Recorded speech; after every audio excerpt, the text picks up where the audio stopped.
జ్యోతిరావు పూలే మన స్కూల్ను అక్షయపూర్ స్కూల్ను విజిట్ చేయడం జరిగింది. మరి విద్యార్థులందరితో కూడా మాట్లాడడం జరిగింది. స్థానిక దుబ్బాక తహసీల్దార్ గారు మరి స్థానిక ప్రిన్సిపాల్ గారితో కూడా విజిట్ చేయడం జరిగింది. మరి చాలామంది తల్లిదండ్రులు కూడా ఈ మధ్యకాలంలో మాకు ఫోన్ చేస్తూ ఉన్నారు.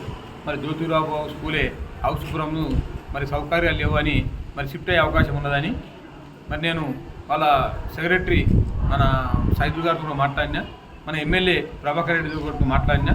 మరి మేము అనుకున్నాం ఏంటంటే స్కూల్ గురించి ముచ్చట్లేదు, ఇక్కడ ఇన్ఫ్రాస్ట్రక్చర్ కావాలంటే రిపేర్స్ కోసం కానీ మరి డాల్మెటరీ కానీ డైనింగ్ హాల్ కానీ కాంపౌండ్ వాల్ కానీ పిల్లలకు ఆట స్థలం కానీ ఇక్కడ ఏర్పాటు చేస్తాము.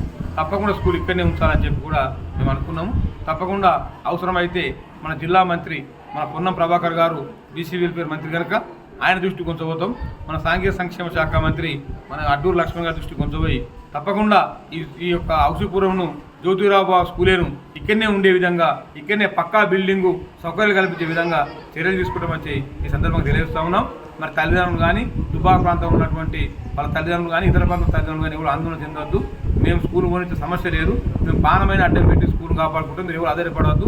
సౌకర్యాలు అనేవి కూడా తప్పకుండా చేయించి ఈ స్కూల్ని కాపాడుకుంటాం. రోడ్డుపై ఉన్నది మరి కాన్షియస్ సెంటర్ పాయింట్ ఉన్నది కనుక దీన్ని కాపాడుకోవాల్సిన బాధ్యత మన అందరిపై ఉన్నది కనుక తప్పకుండా కాపాడుకుంటాం. మరి తహసీల్దార్ గారు కానీ మరి ప్రిన్సిపల్ గారు కానీ వాళ్ళు కూడా అన్ని సహకారం అందించాలి. ఇక్కడ క్రీడా ప్రాంగణం ఏర్పాటు చేయాలి పిల్లలకు. మరి క్రీడలతోనే మరి ఆరోగ్యం ఉంటుంది పిల్లలకు కనుక మరి చదువుతో పాటు క్రీడలు కూడా అవసరం కనుక శారీరక దారుఢ్యం కోసం తప్పకుండా క్రీడా ప్రాంగణం ఏర్పాటు చేసి కాంపౌండ్ వాల్ కానీ డైనింగ్ హాల్ కానీ డాల్మెటరీ కానీ తప్పకుండా ఏర్పాటు చేస్తాం.